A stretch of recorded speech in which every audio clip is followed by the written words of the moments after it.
Hello friends, welcome to optimistic studies. Optimistic studies में आप सभी का स्वागत है। आज हम कंप्यूटर का इंटरनेट टॉपिक डिस्कस करने जा रहे हैं, जो कि आपके आगामी सीजी पटवारी, आरआई हॉस्टल वार्डन एवं अन्य कॉम्पिटिटिव एग्ज़ाम के लिए उपयोगी है। तो चलिए फिर आज का सेशन स्टार्ट करते हैं।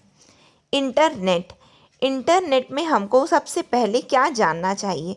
तो इंटरनेट की डेफिनेशन, क्योंकि स्टेटमेंट बेस्ड क्वेश्चन आपके एग्ज़ाम में पूछे जाते हैं। तो इंटरनेट क्या है? तो इंटरनेट एक ग्लोबल सिस्टम है। किसका ग्लोबल सिस्टम है? इंटरकनेक्टेड कंप्यूटर नेटवर्क्स का। किसका? एक ग्लोबल सिस्टम है इंटरनेट, इंटरकनेक्टेड कंप्यूटर नेटवर्क का।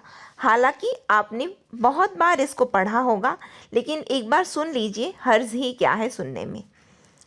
तो ग्लोबल सिस्टम है इंटरकनेक्टेड कंप्यूटर सिस्टम का, जो कि क्या यूज़ करता है? तो TCP/IP स्टैंडर्ड इंटरनेट प्रोटोकॉल को यूज़ करता है। क्यों करता है? जिससे वो बिलियंस डिवाइस को, पूरे विश्व भर की बिलियंस डिवाइस को आपस में लिंक कर सके। एक बार और देखें इसको। आपको याद कैसे करना है? आपने कई बार पढ़ा है, बट बहुत बार हम क्या उसको रेप्लिकेट कर पाए अपने एग्ज़ाम में? क्या हम उसको अपने जो हमने पढ़ा है, क्या एज इट इज़ हम अपने एग्ज़ाम में उसी को यूज़ कर पाए हैं क्या? नहीं। क्यों? कारण क्या है? क्योंकि हम हमेशा रटे और उसको भूल गए। हम कभी समझने की कोशिश नहीं किए, और तभी जब अलग स्टेटमेंट आ गया तो हमसे वो गलत हो गया। तो हमको क्या करना है? उसके क्रक्स को, एसेंस को समझना है कि आखिर है क्या वो। तो इंटरनेट है क्या? तो एक बार और इसको समझते हैं। तो इंटरनेट एक ग्लोबल सिस्टम है, वैश्विक प्रणाली है एक प्रकार की। किस चीज़ की है ये वैश्विक प्रणाली? तो इंटरकनेक्टेड कंप्यूटर नेटवर्क्स की। जो आपस में संबंधित जो कंप्यूटर नेटवर्क हैं, उसकी एक वैश्विक प्रणाली है, जो कि क्या यूज़ करती है? एक स्टैंडर्ड इंटरनेट प्रोटोकॉल को यूज़ करती है, जिसका नाम है TCP/IP। जिसका क्या नाम है? TCP/IP। ये क्या होता है, इसको भी मैं आपको बताऊंगी, ठीक? क्योंकि अक्सर इससे एग्जाम में क्वेश्चन आते हैं।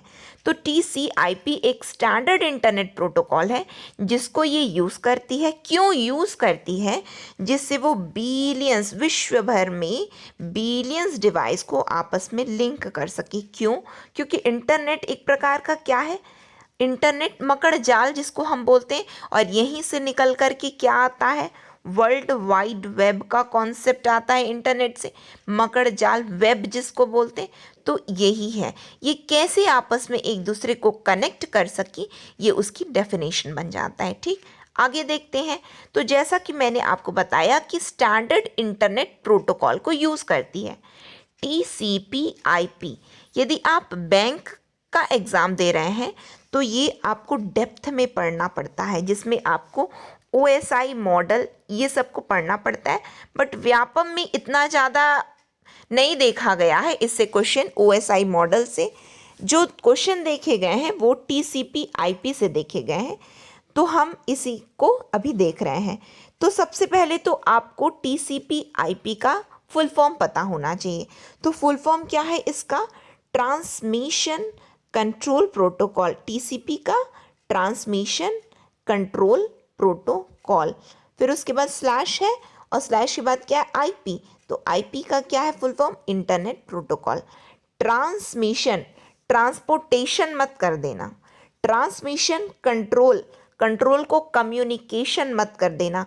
मैं क्यों ऐसा बोल रही हूँ? क्योंकि एग्जाम में ऐसा ही क्वेश्चन आया है ना? ट्रांसमिशन कंट्रोल प्रोटोकॉल, ठीक? आगे देखिए क्या है ये। तो ये 1960s में इसका डेवलपमेंट हुआ।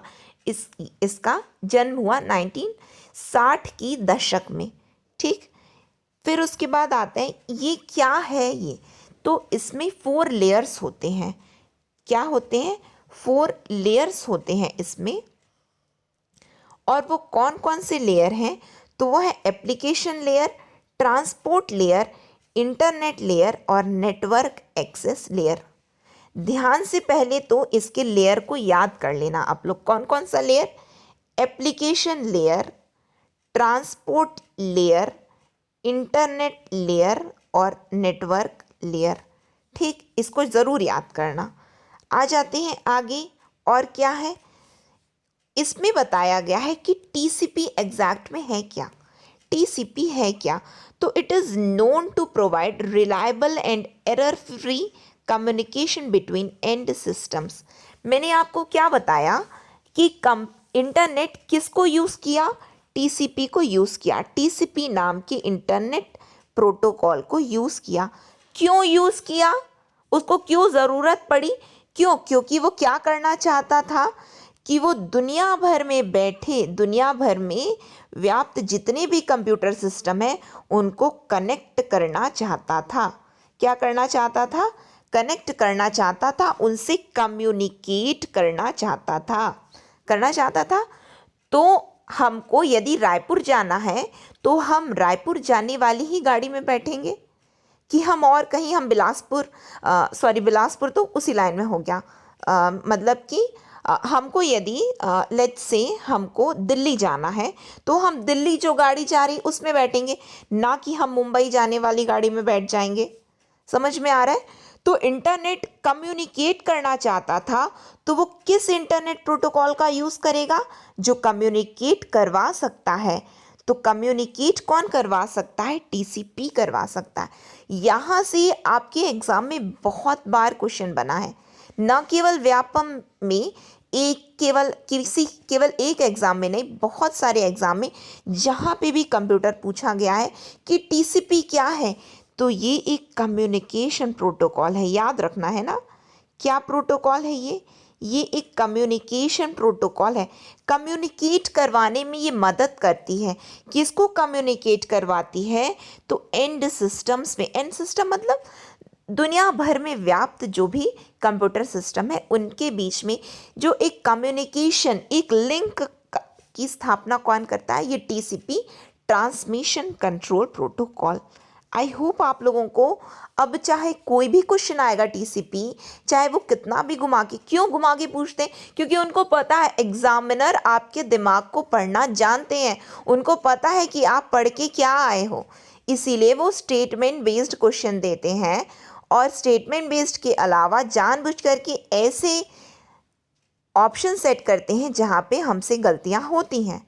ठीक, अब आ जाते हैं, हमने क्या देखा था, क्या क्या लेयर है इसके? एप्लीकेशन लेयर है, ट्रांसपोर्ट लेयर है, इंटरनेट लेयर है और नेटवर्क एक्सेस लेयर है। ये करते क्या हैं तो उसको भी देख लीजिए कि जो एप्लीकेशन लेयर है वो क्या करता है? To allow access to network resources. ये हालांकि इंग्लिश में लिखा हुआ है लेकिन मैं आपको तो हिंदी में ही समझा रही हूँ, तो आप समझने में ध्यान दो, जो लिखा है उस पर ध्यान मत दो। क्यों? क्योंकि चाहे कितना भी नोट्स बना लो, यदि समझोगे नहीं तो आप एग्ज़ाम में उसको एज इट इज़ उतार नहीं पाओगे। कितनी सारी बुक पढ़ लिए आज तक, मदद कर पाई क्या? नहीं कर पाई। क्यों नहीं कर पाई? क्योंकि आपने समझा नहीं है उसको। ठीक, तो एप्लीकेशन है, तो एप्लीकेशन लेयर क्या करती? जैसे कि इसके 4 लेयर हैं, तो सबसे पहले आता है इसका एप्लीकेशन लेयर। ये क्या करती है? ये नेटवर्क रिसोर्स में एक्सेस प्रदान करती है। क्यों एक्सेस? जब तक घुसोगे नहीं तो कम्युनिकेट कैसे करोगे? जब तक घुसे नहीं तो कम्युनिकेट कैसे किए? फिर ट्रांसपोर्ट लेयर क्या करता है? To provide reliable process to manage delivery and error delivery. क्या कम्युनिकेट करना है ना, पहले तो ये एंटर कर गए, एंटर मतलब एक्सेस कर गए। एक्सेस, आप कहीं घुस गए, आप मान लीजिए किसी होटल में गए, आप अंदर गए, अंदर जाने के बाद आप रिसेप्शन में गए, रिसेप्शन में जाने के बाद आपने कम्युनिकेट किया है। आपने क्या किया है? कम्युनिकेट किया है। आपके जो मन में था आपने बोला, और आप यानी कि आपने मैसेज को डिलीवर किया। ठीक, तो इसने भी डिलीवर किया, ट्रांसपोर्ट किया। फिर इंटरनेट, तो इंटरनेट का काम क्या? इंटरनेटवर्किंग, लिंक कर रहा है आपस में लिंक कर रहा है। रिसेप्शनिस्ट आपको जवाब दे रही, अब आप अपने दिमाग में सोच रहे हो अच्छा मेरे ये सब ये सब मेरे क्वेश्चंस थे जिसका ये आंसर दे रहे हैं या दे रही हैं जो भी हैं, ठीक। To to move packets from source to destination, वो आपको बताती जा रही है या बताते जा रहे हैं जो भी बैठे हैं रिसेप्शन में, और आप अपने दिमाग में उसको स्टोर करते जा रहे हो। अच्छा, मेरे तो ये क्वेश्चंस थे, ये हमको बता रहे हैं। फिर नेटवर्क इंटरफेस, ये क्या करते हैं? Responsible for transmission for between two device on the same network, on the same network, between two device on the same network. इसका एग्जैक्टली ये तो मैंने आपको होटल का एक एग्जाम्पल समझाया जिसे आप समझ सकें, लेकिन आप इसको कैसे समझेंगे? क्योंकि एक इन्फॉर्मेशन दूसरी जगह पे जा रही है, इंटरनेट के थ्रू जा रही है। किसका यूज़ कर रही है? टीसीपी का यूज़ कर रही है। टीसीपी में अलग अलग लेयर हैं, और वो लेयर हैं एप्लीकेशन, ट्रांसपोर्ट, इंटरनेट और नेटवर्क इंटरफेस। नेटवर्क इंटरफेस नहीं रहेगा तो क्या ट्रांसमिट हो पाएगा? कुछ चीज़ नहीं हो पाएगा। तो वो क्या किए? एक्सेस किए, मैसेज की डिलीवरी किए, इंटर नेटवर्किंग किए, आपस में लिंक किए, और उसके बाद में वो ट्रांसमिट करना स्टार्ट कर दिए। बस इतना ही है। आई होप आप लोगों को क्लियर हुआ होगा। नहीं हुआ होगा तो प्लीज़ रिपीटेड मोड में सुनना। होप सो आपको क्लियर हो जाए और आपकी मदद करे आपके एग्ज़ाम में। आगे देखते हैं वर्ल्ड वाइड वेब, जिसको हम हिंदी में आसान शब्दों में एक मकड़ जाल के रूप में समझते हैं। एक ये मकड़ी का जाल है। कॉन्सेप्ट कहाँ से आया था वर्ल्ड वाइड वेब का? मकड़ी के जाल से। वेब है ना?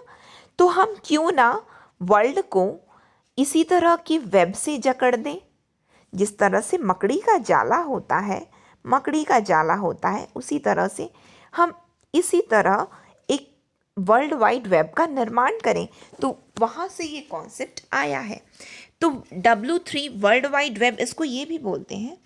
W3 के नाम से भी हम जानते हैं इसको, बहुत ही जनरल है, आप सभी जानते होंगे। ये क्या है? तो ये सिस्टम है। किसका सिस्टम है? तो hyper text, it is a system of interlinked hyper text documents. आपस में इंटरलिंक्ड हाइपर टेक्स्ट डॉक्यूमेंट का ये एक सिस्टम है, जिसको हम कैसे एक्सेस कर पाते हैं? हम इंटरनेट के ज़रिए इसका एक्सेस कर पाते हैं। एक बार और समझें इसको। यहाँ पे ये बताया गया है कि वर्ल्ड वाइड वेब क्या है। तो वर्ल्ड वाइड वेब एक सिस्टम है। कैसा सिस्टम है ये? तो हाइपर टेक्स्ट डॉक्यूमेंट्स जो इंटरलिंक्ड होते हैं, आपस में जो जुड़े होते हैं, हाइपर टेक्स्ट डॉक्यूमेंट उनका एक सिस्टम है।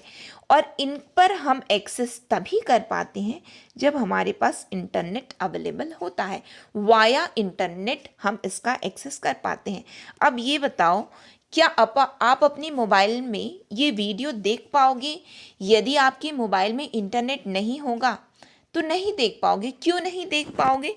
क्योंकि आपको इंटरनेट की आवश्यकता है। तभी जाकर कि आप world wide web let's say आप www.google.com में गए हैं।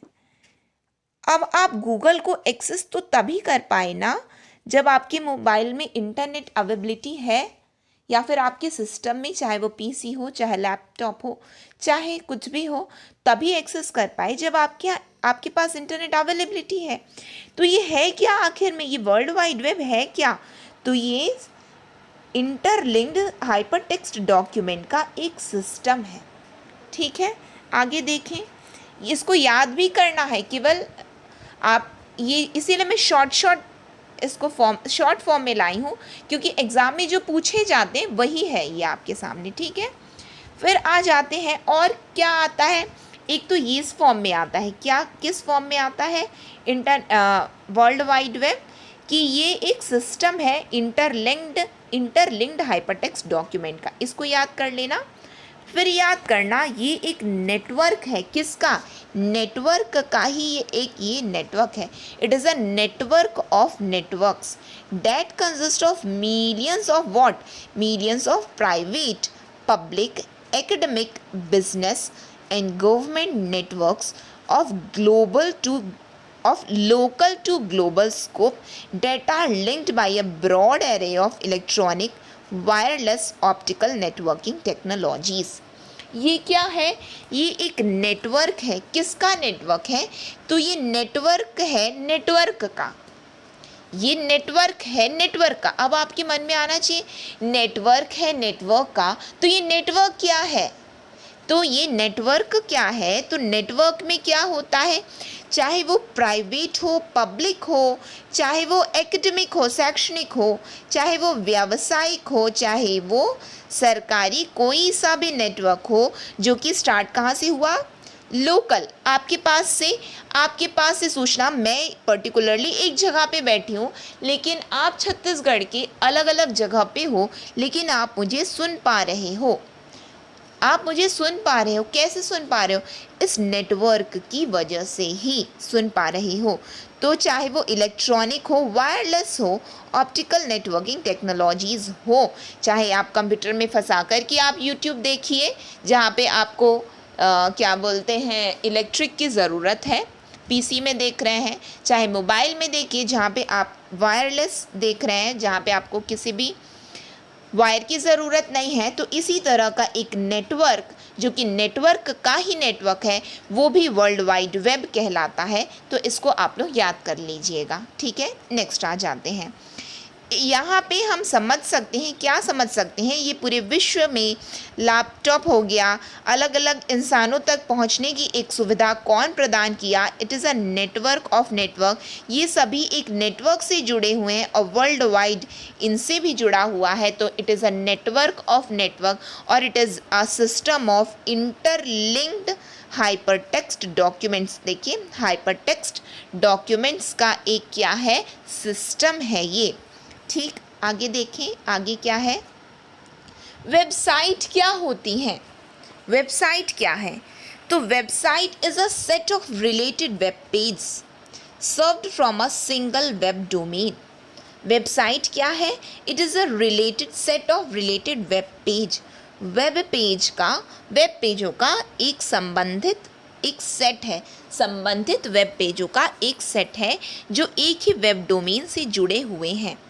ठीक, वेबसाइट एज इट इज़ ऐसे ही याद कर लीजिए। वेबसाइट हालांकि आप सभी जानते हैं कि क्या है, बट एक स्टेटमेंट में भी याद कर लीजिए कि ये क्या है।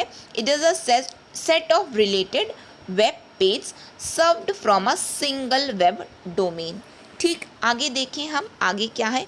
हम आ जाते हैं होम पेज। क्योंकि जब आप इंटरनेट को एक्सेस करते हैं तो आप सबसे पहले कहाँ जाते हैं, कहाँ पहुँचते हैं? कुछ भी चीज़ अब आपको सर्च करनी है, आपके पास तो इंटरनेट है, इंटरनेट होना बस पर्याप्त है कि अब आप कुछ सर्च करें, अब आप उसका यूज़ करें। उसको देखते हैं होम पेज। होम पेज क्या है? तो होम पेज को और हम किस नाम से जान सकते हैं? तो होम पेज को हम इंडेक्स पेज के नाम से भी जानते हैं, मेन पेज के नाम से भी जानते हैं, जो कि वेबसाइट में एक पेज होता है। क्या होता है? वेबसाइट में एक पेज होता है जिसको हम इंडेक्स पेज और मेन पेज के नाम से भी जानते हैं। ठीक, और है क्या ये? तो home page usually refers to the initial और main web page of a website, sometimes called the front page. पहली बात तो आपको ये याद रखना है कि होम पेज को किस नाम से जानते हैं। तो होम पेज को index page, main page, front page, इन सभी नामों से जाना जाता है, जो कि किसी भी वेबसाइट का सबसे पहला पेज इनिशियल और मेन वेब पेज ही होम पेज होता है। सबसे पहला पेज क्या खुला आपकी कॉपी में? सबसे पहला पेज जो खुला वही आपका होम पेज है।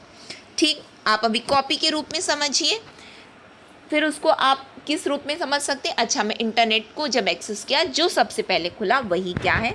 मेरा होम पेज है।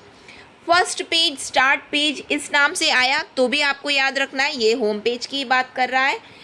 तो इसमें हम इसकी डेफिनेशन को देखते हैं। The first page that appears upon opening a web browser. अब वेब ब्राउज़र को ओपन कीजिए, वेब ब्राउज़र प्रोग्राम को, जो सबसे पहले आपको दिखा वही आपका फर्स्ट पेज है, स्टार्ट पेज है। ठीक है, This start page can be a website or it can be a page with various browser functions such as visual display of websites that are often visited in a web browser. इसका मतलब क्या हुआ?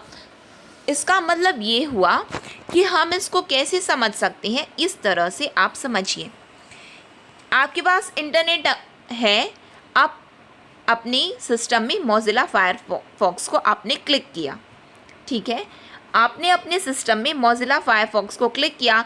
सबसे पहले जो tab आपके सामने खुलकर के आया, यही आपका मेन पेज है, यही आपका मेन पेज है। चाहे आप इंडेक्स पेज बोलिए, चाहे आप इसको फर्स्ट पेज बोलिए या स्टार्ट पेज बोलिए, कुछ भी बोलिए। फिर बताया गया कि ठीक है, ये भी मेन पेज है, साथ में आपके सिस्टम में जो भी वेब ब्राउज़र्स जो कि आप ऑफन विज़िट करते हो, जो कि आप प्रायः देखते हो, वो भी आपका मेन पेज। क्यों? आपके ये फ्रंट पेज में तो ये सब दिख रहे हैं ना, बिल्कुल दिख रहे हैं। अमेज़ॉन दिख रहा है, यूट्यूब दिख रहा है, आप ऑफन इसको यूज़ करते हैं। फेसबुक हो गया, फिर रेडिट हो गया, विकीपीडिया, ट्विटर, और जो भी आप देखें, आपकी इच्छा, आप जिस भी पेज को आप ऑफनली विज़िट करते हैं, वो भी आपका फर्स्ट पेज। क्यों? क्योंकि ये सब आपके मेन पेज, इंडेक्स पेज में है।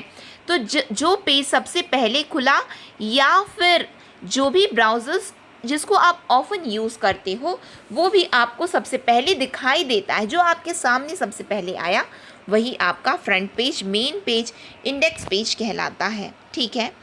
होम पेज को, जैसा कि मैंने आपको क्या बताया, आप अपने सिस्टम में गूगल को अपना होम पेज सेट कर सकते हैं। तो web page or a local file that automatically loads when a web browser starts or when the browser's home button is pressed, this is called home page. जैसे ही आपने touch किया है, जैसे आपने टच किया, सबसे पहले आपका गूगल खुल कर के आया। इसका मतलब बाय डिफ़ॉल्ट आपके सिस्टम ने क्या लिया है, गूगल को अपना होम पेज माना है, गूगल को अपना होम पेज माना है।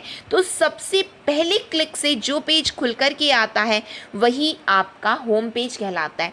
अब आप बोलेंगे कि ये एक ही चीज़ को इतने बार क्यों बता रहे हो? क्योंकि एक ही चीज़ को इस इतने प्रकार से आपके एग्ज़ाम में पूछा जाता है। तो चाहे जो भी वर्ड में पूछ दे, चाहे जो भी स्टेटमेंट आपके एग्ज़ाम में आए, आपको कॉन्सेप्ट याद रखना है कि मेरे आँखों के सामने, जब मेरे पास इंटरनेट है, मेरे आँख के सामने दिखता क्या है। जैसे ही मैं इंटरनेट में जाती हूँ, तो मेरी आँखों के सामने दिखता क्या है, वही मेरा होम पेज है, वेब पेज है, फर्स्ट पेज है, इंडेक्स पेज है, ठीक, या फिर फ्रंट पेज है, ठीक है, याद रहेगा। The user can specify the URL of a page to be loaded or alternatively choose example to reload the most recent page browsed. यहाँ पे क्या होता है, जब आप यहाँ पे क्लिक करते हैं ना, यहाँ पे राइट क्लिक करते हैं, तो आप रीलोड पेज करते हैं, रीलोड पेज। तो आप जो भी पेज को, एक तो यही पेज आपका रीलोड हो जाएगा कि एग्जैक्टली आप चाहते क्या थे, तो वो आपको दिखाई देगा। साथ में आप जो भी, या फिर आप अपना URL डाल दीजिए कि आपको कहाँ पे जाना है, तो वो भी पेज आपका खुल जाएगा। तो वही बताया गया है, ठीक है। अब आ जाते हैं पर्सनल वेब पेज। फिर क्या होता है पर्सनल वेब पेज? क्या होता है, तो ये देखिए कि जैसे कि स्कूल, कॉलेज या अन्य कोई संस्थान, वो क्या करते हैं, अपना वेब पेज बनवा करके रखते हैं, ठीक है। तो उनके सिस्टम में सबसे पहले, जैसे कि बाय डिफ़ॉल्ट हमारे सिस्टम में गूगल दिख रहा है, ठीक है, उनके सिस्टम में बाय डिफ़ॉल्ट हमेशा क्या दिखता है, उनका ही अपना वेब पेज दिखता है, उनका अपना वेब पेज दिखता है। तो अपना मतलब पर्सनल हो गया। तो personal web page, a personal web page for example at a web hosting service or a university website that typically stored in the home directly of the user. यानी कि उन्होंने अपने में क्या खोल के रखा है, अपने में उन्होंने हमेशा के लिए इन द सेंस उनको इसमें काम पड़ता है, उन्होंने अपने लिए अपना ही पेज खोल कर के रखा है। जैसे कि let's say for example Holi grants primary school, तो इन्होंने अपना फ्रंट पेज क्या बना करके रखा है, अपने ही स्कूल का वेब पेज। तो इसके लिए ये क्या हो गया, ये इनका पर्सनल वेब पेज हो गया, ठीक है। आगे देखिए क्या है, पर्सनल अपनी चीज़ है ना, तो उन्होंने अपना डाला है, उनको दूसरों का नहीं देखना है। अब हम आ जाते हैं वेब ब्राउज़र क्या होता है। क्या, वेब ब्राउज़र क्या होता है। तो वेब ब्राउज़र को कॉमनली हम ब्राउज़र भी बोल देते हैं, ज़रूरी नहीं है वेब लगाना ही, हम ब्राउज़र भी बोल देते हैं। ये क्या है, तो सबसे पहले दिमाग में एकदम बैठा लीजिए, फिट कर लीजिए कि ये एक सॉफ्टवेयर एप्लीकेशन है। क्या है ये, सॉफ्टवेयर एप्लीकेशन है। ये क्या, क्यों, इसका यूज़ क्या है इस सॉफ्टवेयर एप्लीकेशन का, to retrieve, to present and to transfer information resource on the World Wide Web.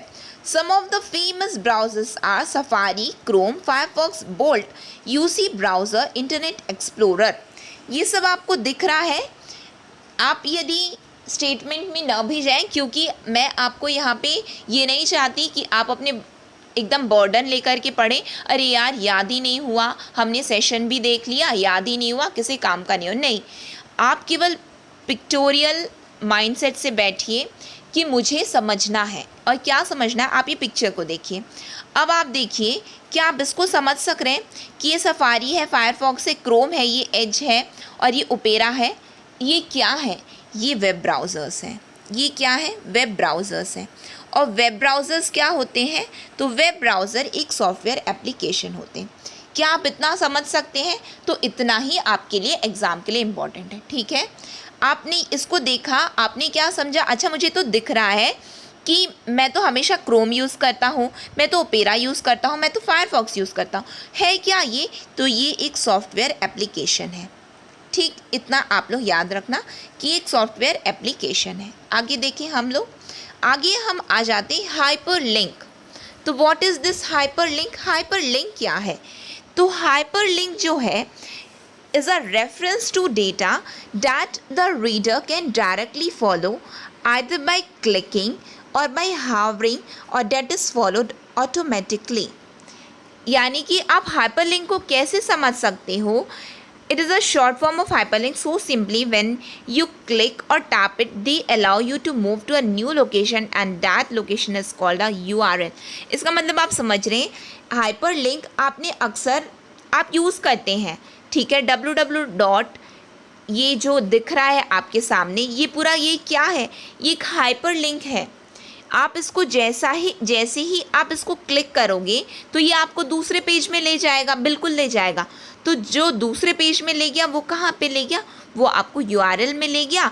लेकिन आप जिस पे क्लिक करते हो, आपको बोला जाता है ना, ये यहाँ पे आपको लिंक दी जा रही है, आपको लिंक दी जा रही है, हम क्या बोल देते हैं, लिंक बोल देते हैं।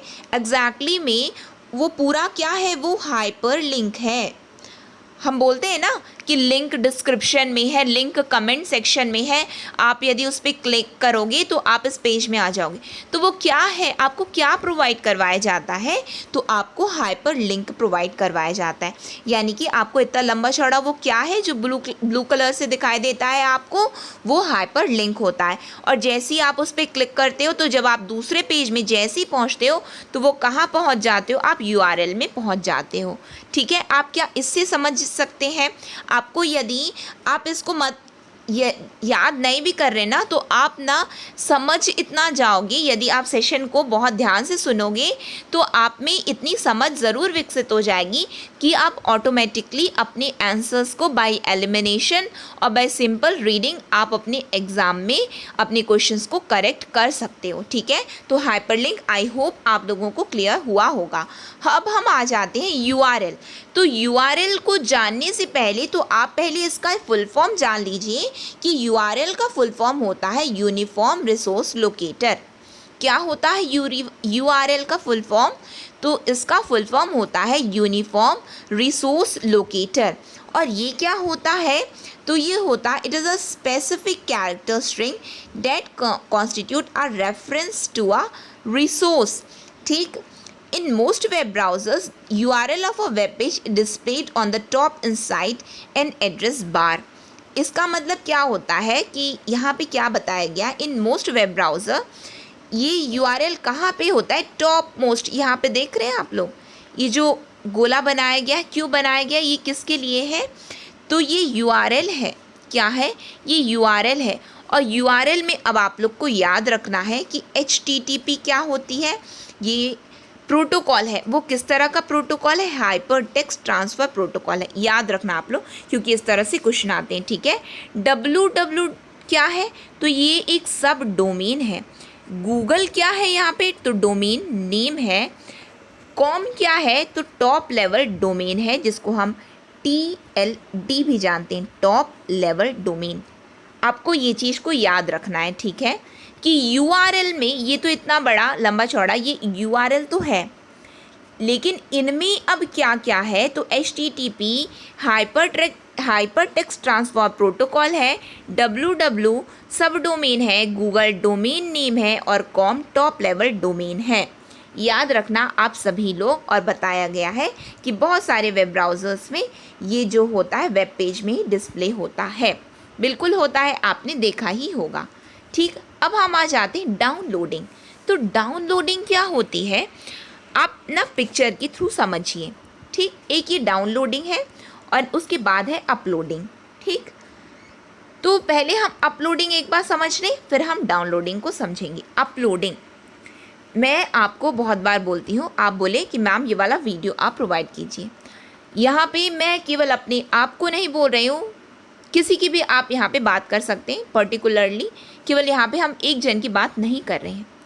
हम अपनी सोर्स कंप्यूटर, हम अपनी जगह, हम अपने लोकल एरिया से from a local system to a remote system such as server or another client with intent that the remote system should store a copy of the data big transfer, वो क्या होता है, uploading, sending of data.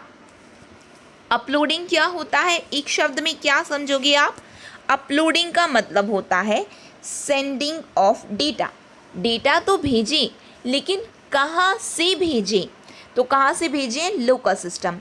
मेरे लिए मेरी चीज़ें क्या है, लोकल हैं, ठीक। मैंने उसको कहाँ पे भेज दिया, मैंने उसको रिमोट सिस्टम जैसे कि सर्वर होता है या अनदर क्लाइंट में भेजा। क्यों भेजा, जिससे वो रिमोट सिस्टम में एक कॉपी को स्टोर करके रखे। जो मैंने भेजा वो उसकी, क्या मेरे पास ओरिजिनल फाइल नहीं है इसकी, जो मैं अपलोड कर रही हूँ, तो क्या मेरे पास ओरिजिनल फाइल नहीं है, बिल्कुल है। मैं क्या कर रही हूँ, एक कॉपी को इसमें स्टोर कर रही हूँ। क्यों कर रही हूँ, इसलिए कर रही हूँ।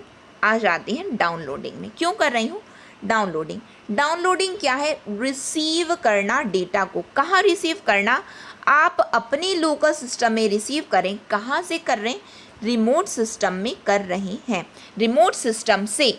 रिमोट सिस्टम में भेजा कौन, मैंने भेजा। आपने कहाँ से लिया, रिमोट सिस्टम में लिया। मैंने सेंड किया, आपने रिसीव किया। तो क्या आप लोगों को यहाँ से क्लियर है कि डाउनलोडिंग और अपलोडिंग क्या होता है।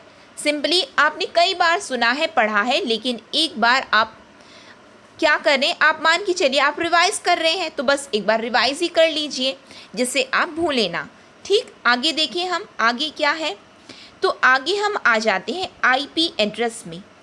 IP एड्रेस क्या होता है, अक्सर एग्ज़ाम में पूछा जाता है, इंटरनेट प्रोटोकॉल एड्रेस क्या होता है, तो इसको हम थोड़ा समझते हैं। ये नंबर देख रहे हैं आप, तो यही IP एड्रेस कहलाता है, ठीक है, यही IP एड्रेस कहलाता है। तो IP एड्रेस क्या है, तो IP एड्रेस को बताया गया है कि ये क्या है, एक न्यूमेरिकल लेबल असाइंड होता है सभी डिवाइस को एक नंबर असाइन होता है, दिया जाता है, जैसे कि कंप्यूटर हो गया, प्रिंटर, इनको नंबर असाइन होता है। क्यों, जिससे वो कंप्यूटर नेटवर्क में पार्टिसिपेट कर सकें, कि आज से ये आपका IP एड्रेस है।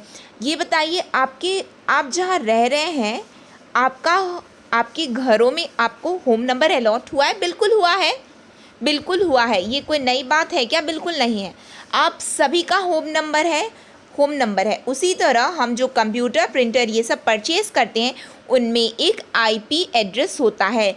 IP एड्रेस क्या होता है, एक ये न्यूमेरिकल लेबल होता है, न्यूमेरिकल है, ठीक। यहाँ पे हम अल्फ़ाबेटिकल नहीं बोल रहे हैं, ध्यान से सुनना क्या बोल रहे हैं। एक वर्ड बदल देते हैं मीनिंग को, और एक वर्ड हमारे क्वेश्चन को भी गलत करवा देते हैं, ठीक है। ये एक न्यूमेरिकल नंबर है, ठीक है, जो कि सभी डिवाइस को अलॉट किया जाता है, जिससे वो पार्टिसिपेट कर सके कंप्यूटर नेटवर्क में। It act as an identifier for a computer. Identifier है, बिल्कुल है। अब आपके घर का नंबर है लेट्स से 12/32, ये आपके घर का नंबर है, ये आपको अलॉट हुआ है, ये आपको आइडेंटिफाई किया है कि नहीं ये इस नाम के शख्स इस जगह पे रहते हैं, ये उनका होम नंबर है, ये आपको आइडेंटिफाई कर रहा है। तो उसी तरह ये नंबर कंप्यूटर को भी आइडेंटिफाई करते हैं, IP address. It is a unique, सभी को यूनिक रहता है, सबका अलग रहता है, ठीक है, किसी का एक जैसा नहीं रहता। It is a unique address for every computer, सभी कंप्यूटर में एक यूनिक नंबर रहता है। अब ये नंबर तो रहता है, अब हम जान लेते हैं ये होता क्या है। ये होता क्या है, तो ये जो नंबर आप देख रहे हैं ये 32 बिट का नंबर है, 32 बिट का नंबर है। 32 बिट कैसे हुआ, तो ये देखिए जो फर्स्ट में ये जो 3 नंबर देख रहे हैं ये है 8 बिट्स, 8 बिट्स इक्वल्स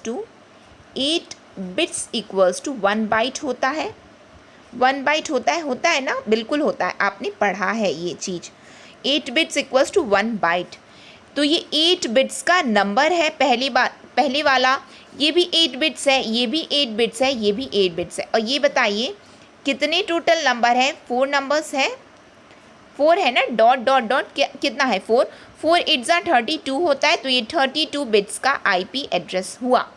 ठीक, IPv4 बोलते हैं, क्या बोलते हैं हम इसको, IPv4 बोलते हैं, ठीक, क्योंकि 4 है ये, ठीक है। इस तरह से ये 32 बिट्स का नंबर होता है, याद रखना, जो जहाँ पे 4 दिखता है वो 32 बिट्स का नंबर होता है।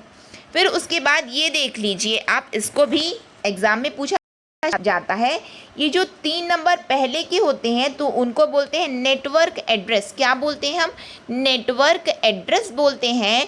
और लास्ट के नंबर को हम होस्ट एड्रेस बोलते हैं। एड्रेस तो है लेकिन ये जो पहले का 3 नंबर है ये नेटवर्क एड्रेस है, और लास्ट का नंबर जो होता है वो होस्ट एड्रेस कहलाता है। आई होप आप लोगों को क्लियर भी हुआ होगा और आप लोगों को यहाँ पे याद भी करना है, ठीक। आईपी एड्रेस आप लोगों को क्लियर है। अब हम आ जाते हैं ईमेल अटैचमेंट में। किस में आ गए हैं हम, ईमेल अटैचमेंट में आ गए हैं। तो ईमेल अटैचमेंट क्या होता है, तो ईमेल अटैचमेंट होता है, हम कंप्यूटर में कोई भी फाइल सेंड करते हैं तो हमारे मैसेज में जो हम अटैचमेंट को यूज़ करते हैं फाइल सेंड करने के लिए, वही ईमेल अटैचमेंट कहलाता है, ठीक। हम इसमें एक से अधिक फाइल को भी अटैच कर सकते हैं जब हम अपना ईमेल मैसेज भेजते हैं या मेल करते हैं किसी को भी, है ना। तो उसके पास में हमारी हमने जो भी फाइल को अटैच की है वो उस तक पहुंच जाती है। हालांकि आप सभी जानते होंगे नया ये नहीं है आप लोगों के लिए, लेकिन हम पढ़ रहे हैं तो हम ज़रूर पढ़ेंगे इसको। ये यहाँ पे आप देख रहे हैं अटैच, जहाँ पे लिखा हुआ है उसको ध्यान से देखिए, जहाँ पे अटैच लिखा हुआ है, ठीक, यहाँ पे अटैच लिखा हुआ है। इस तरह से ये बना हुआ रहता है, इस तरह से बना हुआ रहता है। आपके मोबाइल में भी है होगा, आप जब जैसे ही मेल करते हैं तो वहाँ पे बना हुआ रहता है, कंप्यूटर में भी बना हुआ रहता है। तो वहाँ पे ये अटैचमेंट जो बना रहता है जहाँ पे हम फाइल अटैच करते हैं तो उसी को हम ईमेल अटैचमेंट बोलते हैं। तो याद रखना, क्या इसको केवल अकेले भेज सकते हैं, नहीं, मैसेज के साथ में भी भेज सकते हैं, यानी कि आप मैसेज भी टाइप कर सकते हैं, साथ में अपनी फाइल को भी अटैच कर सकते हैं। फिर आता है सीसी, क्या होता है, तो सीसी कार्बन कॉपी होती है, सीसी कार्बन कॉपी होती है। इसका मतलब क्या होता है, तो इसका मतलब होता है कि in email CC indicates those who are to receive a copy of a message address primarily to another. इसका मतलब थोड़ा हम समझते हैं, हम भेज रहे हैं किसी को, मेल कर रहे हैं हम, टू हम तो फ्रॉम है, हम फ्रॉम है, और टू कौन है, जो रिसिपिएंट है, जो हमारे द्वारा जिसको भेजा जा रहा है वो टू है। टू के नीचे में सीसी लिखा हुआ होता है, सीसी लिखा हुआ होता है। मैं आपको थोड़ा सा इसको जूम करके भी दिखा देती हूँ। टू के नीचे देखिए सीसी लिखा है, उसके नीचे देखिए BCC लिखा हुआ है, ठीक है। तो सीसी क्या है, मैंने किसी को टू में जिसको मैं चाहती हूँ उसको मैंने मेल कर दिया। अब मैं चाहती हूँ सेम कॉपी और किसी को भी चली जाए तो वो सीसी में आएगा। सेम कॉपी जो मैंने टू में भेजा है, मैं चाहती हूँ सीसी में भी चला जाए, तो मैं यहाँ पे उसका ईमेल एड्रेस लिखूँगी, ठीक, तो वो उसके पास भी पहुँच जाएगी सेम कॉपी। फिर मैंने आपको बताया BCC, तो BCC क्या होता है? Blind carbon copy. Blind carbon copy क्या होती है? ये एक एडिशनल फील्ड होती है जो कि हिडन नोटिफिकेशन किस लिए होता है? हिडन नोटिफिकेशन के लिए होता है। इसका मतलब क्या होता है? Recipient listed in the BCC field receive a copy of a message but are not shown to any other recipients copies including other BCC recipient. यानी कि जिस किसी को भी मैं BCC भेज रही हूँ, ब्लाइंड कार्बन कॉपी भेज रही हूँ, उसको कोई नहीं जान पाता है। कोई कैसे नहीं जान पाएगा? यानी कि वो कोई नहीं जान पाया कि मैंने इसको भी भेजा है। CC को लोग ज़रूर जान जाएंगे कि अच्छा इसको भी भेजा गया है, क्योंकि 2 में मैंने भेजा था, 2 के बाद मैंने CC में सेम कॉपी को भेजा। ये BCC क्या है? ब्लाइंड कार्बन कॉपी है, जो कि हिडन नोटिफिकेशन रहती है, कोई नहीं जान पाता कि इसको भी मेल किया गया है, और उसमें हम अपना ईमेल, जिस किसी को भी भेजना है उसका आप ईमेल एड्रेस लिख दीजिए। इस तरह से ये होता है।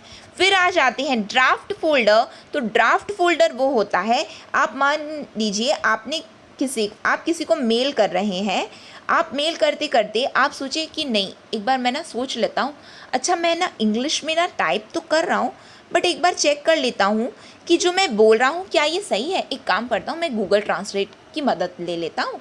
तो आपने आधा लिख लिया अपना मैसेज टू जिसको भी भेजना है, आपने आधा लिख लिया, फिर आपको थोड़ा सा डाउट आया, नहीं एक बार मैं चेक कर लेता हूँ जो मैं सोच रहा हूँ वो मैं सही। तो आप जैसे ही उस पेज से बाहर आओगे तो आपका मैसेज वहाँ पे आप नीचे में देखेंगे आपका मैसेज ड्राफ्ट के रूप में सेव हो जाता है। फिर आप जब जा कर के देखेंगे तो मैसेज सेव्ड एज ड्राफ्ट लिखा के आता है, तो वही होता है ड्राफ्ट फोल्डर क्रिएट हो जाता है। तो वही होता है ड्राफ्ट फोल्डर, यानी कि it retains copies of message that you have started but are not yet ready to send. आपने भेजा नहीं है, आप एक बार चेक करने गए हो ना, आप गूगल में चेक करो या मैं जो लिख रहा हूँ वो सही है कि नहीं, एक बार चेक कर लेता हूँ। तो बस, यानी कि आपने जो लिखा वो पूरा मिटा भी नहीं और ना किसी को सेंड हुआ, वो कैसे सेव हो गया? वो ड्राफ्ट फोल्डर में जाकर के सेंड हो जाता है एज अ ड्राफ्ट मैसेज। ठीक है, यहाँ पे आप लोगों को क्लियर है? आई होप आप लोगों को क्लियर हुआ होगा। अब हम आ जाते हैं हॉट मेल। तो हॉट मेल के बारे में जो आपको जानना है वो ये है कि हॉट मेल वॉज को founded by an Indian American entrepreneur Sabeer Bhatia along with Jack Smith in July 1996। इसको आप लोग रट लीजिए, याद कर लीजिए कि इसको डेवलप किसने किया था हॉटमेल को। तो इंडियन अमेरिकन एंटरप्रेन्योर थे जिनका नाम है सबीर भाटिया। उन्होंने जैक स्मिथ के साथ मिलकर के जुलाई 1996 को हॉटमेल को डेवलप किया है। ठीक, आगे आ जाते हैं और क्या है। तो फर्स्ट ईमेल किसके द्वारा भेजा गया? तो the first email was sent by रे टॉमलिंसन और उन्होंने स्वयं को ही भेजा था। वो ईमेल कब भेजे थे? तो 1971 में भेजे थे। याद रखना आप लोग, रे टॉमलिंसन कब भेजे? 1971 को भेजे। किसको भेजे? तो अपनी आप को ही भेजे थे। याद रखना आप लोग, ठीक है, आया है एग्जाम में इसलिए आपको बता रही हूँ, सिंगल लाइन है। अब हम आ जाते हैं, हमारा नेक्स्ट टॉपिक क्या है? Different types of network. अक्सर हम पढ़ते हैं और अक्सर इससे एग्ज़ाम में क्वेश्चन भी आते हैं। डिफरेंट टाइप ऑफ नेटवर्क क्या होता है? अभी तक हमने नेटवर्क तो देख लिया, बहुत कुछ, वेब ब्राउज़र देख लिया, इंटरनेट देख लिया, सब देख लिया। अब हम आ जाते हैं कि डिफरेंट टाइप ऑफ नेटवर्क में नेटवर्क क्या होता है। तो एक पहली बात, जो डिफरेंट टाइप ऑफ नेटवर्क में हमको 3 कैटेगरी पढ़नी है और वो है लैन, मैन और वैन। क्या है? लैन, मैन और वैन क्या है ये, उसको हम थोड़ा समझेंगे। लैन फुल फॉर्म पहले याद कर लीजिए। लैन का फुल फॉर्म होता है लोकल एरिया नेटवर्क। क्या होता है? लैन का मतलब फुल फॉर्म होता है लोकल एरिया नेटवर्क। ये क्या है? तो ये है कंप्यूटर और नेटवर्क का एक ग्रुप है। It is a group of computers and network device. किसका ग्रुप है? कंप्यूटर और नेटवर्क डिवाइस का एक ग्रुप है। किस लिए? जो कि ये आपस में कनेक्ट रहते हैं, आपस में कनेक्टेड टुगेदर कहाँ पे कनेक्ट रहते हैं? तो usually with in the same building. कहाँ पे कनेक्ट होते हैं? सेम बिल्डिंग में। आपका घर है, आपके घर में 1 स्टोरी 2 स्टोरी 3 स्टोरी जितना भी स्टोरी है, ठीक है। आपकी बिल्डिंग में जिस एरिया में आप रह रहे हैं, तो वो वहाँ पे आप जिस भी नेटवर्क का यूज़ करें तो वो एक बिल्डिंग तक जो सीमित है, लोकली जो सीमित है, वो क्या है? लोकल एरिया नेटवर्क लैन कहलाती है। ठीक है। फिर आता है by definition the connection must be high speed and relatively inexpensive, जैसे कि टोकन रिंग और इथरनेट। यानी कि इस नेटवर्क को लगाने के लिए बहुत खर्च नहीं आता, ये इनएक्सपेंसिव होता है और स्पीड भी अच्छी खासी देती है, क्योंकि सेम बिल्डिंग तक, यानी कि पूरा जो इसकी जो क्षमता है वो एक ही बिल्डिंग तक रहती है। ये बाइफरकेट नहीं करती है, यानी कि बटी हुई नहीं रहती है, केवल एक बिल्डिंग तक सीमित रहती है, जो कि ग्रुप ऑफ नेटवर्क और कंप्यूटर डिवाइस को में आपस में कनेक्ट करती है और नेट चलाती है। ठीक है। फिर आ जाते हैं हम, जो मोस्ट इम्पॉर्टेंट थिंग है जो यहाँ से आपको याद करनी है वो ये है, LAN is a very small network which has the capability to connect to internet without using modem।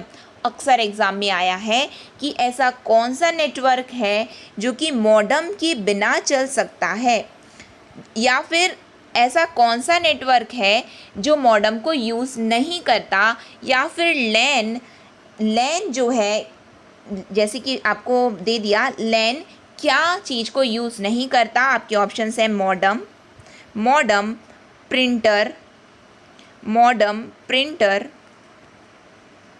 Keyboard, mouse. तो क्या चीज़ को लैन यूज़ नहीं करता? लैन मॉडम को यूज़ नहीं करता। याद रखना, बार बार बोल रही हूँ, लैन मॉडम को यूज़ नहीं करता है। तो क्या यूज़ करता है? You need only a router to connect to LAN. Router की बस ज़रूरत पड़ती है इस लैन से कनेक्ट करने में। मॉडम की कोई ज़रूरत नहीं पड़ती लोकल एरिया नेटवर्क्स में। ठीक, उसके बाद हम आ जाते हैं मैन में। मैन होता है मेट्रोपॉलिटन एरिया नेटवर्क। क्या होता है? Metropolitan area network. तो ये क्या है? It is a larger network that usually span several buildings in the same city और टाउन। वो क्या है? मैन होता है। यानी कि पूरा सिटी में जो नेटवर्क फैला हुआ है उसको हम क्या बोलेंगे? मैन बोलेंगे। अब आप यहाँ पे इसको इजी वे में कैसे समझ सकते हैं? तो आप इजी वे में ऐसे समझ सकते हैं, आप रायपुर के रेलवे स्टेशन में चले जाइए, वहाँ पे जो वाईफाई कनेक्शन आता है तो उसको आप बहुत इजी समझ सकते हैं कि अच्छा ये है मेट्रोपॉलिटन एरिया नेटवर्क है ये, क्योंकि वो वहाँ पे आपको एक्सेस देगा, इंटरनेट आप चला सकते हैं। ये एक एग्जांपल है जिसमें से आप इजी वे में समझ सकते हैं। आपको जो याद करना है वो ये है, मेट्रोपॉलिटन एरिया नेटवर्क, जो कि लार्ज नेटवर्क होता है, जो कि यूजुअली कहाँ होता है? सेवरल बिल्डिंग्स इन अ सेम सिटी और टाउन में ये फैला होता है। अब हम आ जाते हैं वैन। तो वाइड क्या है? वैन क्या है? तो ये एक वाइड एरिया नेटवर्क है। इन कंपैरिजन ये वाइड होता है। ये किस तरह से वाइड होता है? वैन in comparison to man is not restricted to geographical location, although it might be confined within the bounds of a state or country। वैन जो है वाइड एरिया नेटवर्क तो है, लेकिन ये किसी भी राज्य और देश की सीमा तक ही इसका नेटवर्क फैला हुआ है। ये रेस्ट्रिक्टेड कहाँ पे है? ये रेस्ट्रिक्टेड है राज्य और देश की सीमा। अब यहाँ से आप समझिए, लैन क्या है? लोकल एरिया नेटवर्क, लोकली है, केवल आपके घर तक आ रहा है। मैन क्या है? मेट्रोपॉलिटन, आपकी पूरी सिटी में आ रहा है। फिर उससे भी बड़ा है वैन है, जो कि आपके स्टेट में आ रहा है। क्या यहाँ से आपका कॉन्सेप्ट क्लियर है? बिल्कुल होना चाहिए। यदि नहीं है तो रिपीटेड मोड में सुनिए, बट कॉन्सेप्ट को ज़रूर क्लियर करना, क्योंकि ज़रूरी नहीं होता जो आपने एज इट इज़ स्टेटमेंट पढ़ा है वही आ जाए। यदि आपका कॉन्सेप्ट क्लियर है तो आप बहुत कुछ बना सकते हैं अपने एग्ज़ाम में। तो यहाँ पे हमने वैन को पढ़ लिया। अब हम देखते हैं और क्या है। अ वैन connect several lands and may be limited to an enterprise और अ कॉरपोरेशन और एन ऑर्गेनाइजेशन और accessible to the public. The technology is high speed और रिलेटिवली एक्सपेंसिव। ये थोड़ा महंगा है। अब थोड़ा महंगा क्यों है? अब वाइड है तो उसको अफोर्ड करने में भी तो पैसे लगेंगे, तो वही है, एक्सपेंसिव है बट स्पीड अच्छी खासी देता है। The internet is an example of a world wide public वैन। इंटरनेट एक एग्जाम्पल है जो कि वाइड एरिया नेटवर्क में जो फैला हुआ है, जो कि पब्लिकली जिसको आप एक्सेस कर सकते हैं, तो ये एक प्रकार का वैन का ही एग्जाम्पल है। तो यहाँ पे हमने इंटरनेट अपना टॉपिक कंप्लीट किया है। आपको पढ़ना इतना ही है। अब आप ज़्यादा से ज़्यादा अपना एमसीक्यू प्रैक्टिस कीजिए। पढ़ तो लिए हैं लेकिन एमसीक्यू प्रैक्टिस ज़रूर कीजिए, क्योंकि ये जो सीजी पटवारी आरआई हॉस्टल वार्डन है, इसमें आपका कंप्यूटर जो है आपके सिलेबस का, यहाँ पे इंटरनेट जो आपका टॉपिक है वो कंप्लीट हुआ है, लेकिन एमसीक्यू प्रैक्टिस कीजिए। और ये सेशन आपको कैसा लगा? यदि अच्छा लगा हो तो प्लीज़ लाइक कीजिए, ज़्यादा से ज़्यादा लोगों तक शेयर कीजिए। और यदि आपने चैनल को सब्सक्राइब नहीं किया है तो प्लीज़ सब्सक्राइब कर लीजिए और बेल नोटिफिकेशन को ऑन रखिए, जिससे हम जो भी वीडियो डालें तो आप तक पहुँचती रहे। नेक्स्ट सेशन तक के लिए optimistic learning. Thank you for the session.